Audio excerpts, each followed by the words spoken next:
Can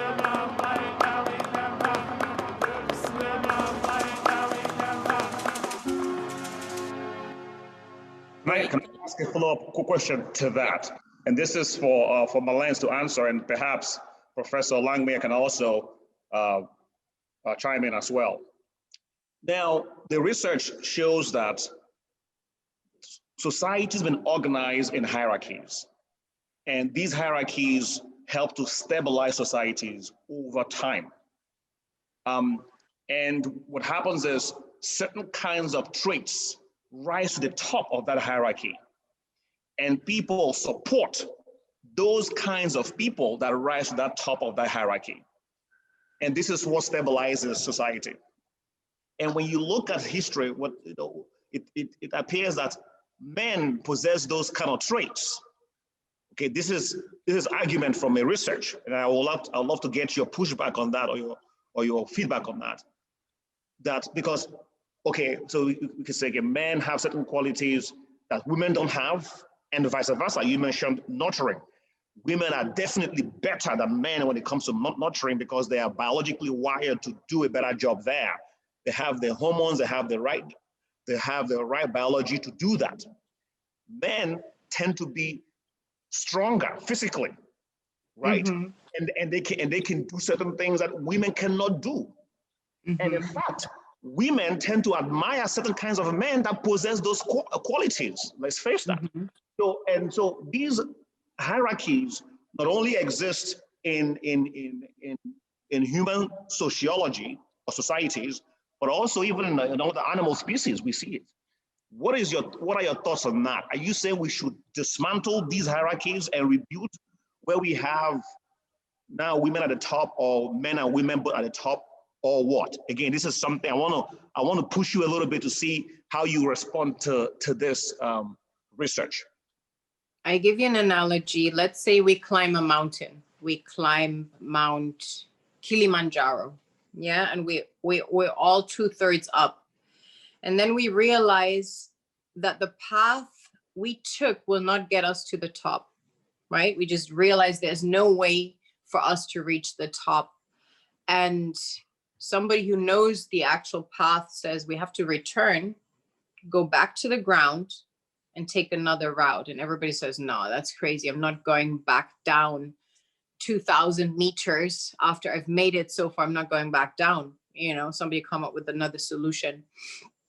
And that's where we're at as society. Nobody wants to go back down, but we will not reach the top because there's so much injustice. Every argument you're bringing will just sound like the same arguments that quote unquote what you call white supremacists, which I do not consider supreme in any form or way. I also don't consider men supreme in any form or way. What they will deliver in order to justify why there's racial inequality, right? And also we have to go back to the playing field because there was so much exploitation and so on. We can never be at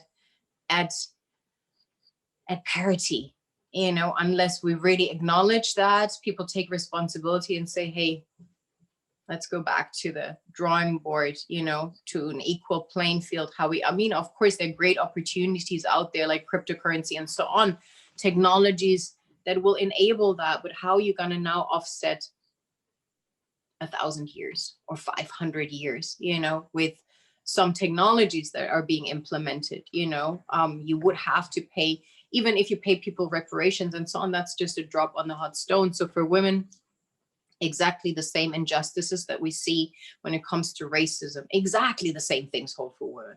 Unequal pay. I mean, you as a Black man in the US, you could vote for 50 years before a woman could even vote, right? And that was just around the corner because people always think, oh, women don't have it so bad. It's because women are very tolerant. And I feel we also need to analyze the nature of a woman. A woman is nurturing. And because she's so nurturing, that's often used against her, right? So a woman is being exploited. And whilst she's being exploited, probably by people close to her, could be a partner, could be whatever, these nurturing aspects, which are inbuilt and she cannot help but express, are being used against her, A woman also has the ability, innate ability, because of childbearing, to endure immense pain, right? So again, through all this rape and this, which is a psychological warfare that also is used against her. What you said, to answer your questions, yes, these qualities are great. Men are physically stronger. Women have these nurturing abilities, other qualities, and they complement each other. However, if now men exercise the physical strength in the form of dominion, I mean, which has happened. That's why women are in the positions where they are. We have not a single new age religious institution where women are actual leaders. And not too long ago, before we had these so-called democratic systems, the clergy, the religious institutions were pretty much at the pinnacle of society, making the rules, right? So, and I call them new age religions because they're merely 2000 or a couple of thousand years old, and that's not old in the context, in the grander scheme of things. But these religions also justified why a woman should be submissive, should be under a man. And these same religions went around and burned women alive. A woman like myself was burnt alive just for being who I am, right?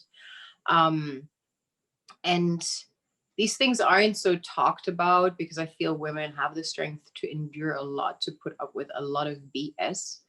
And we need to create an equal playing field. We can't just say, oh, these are great qualities in men and women admire them in men. Yes, we are naturally geared to admire that in men because these qualities are supposed to protect us, not to oppress us.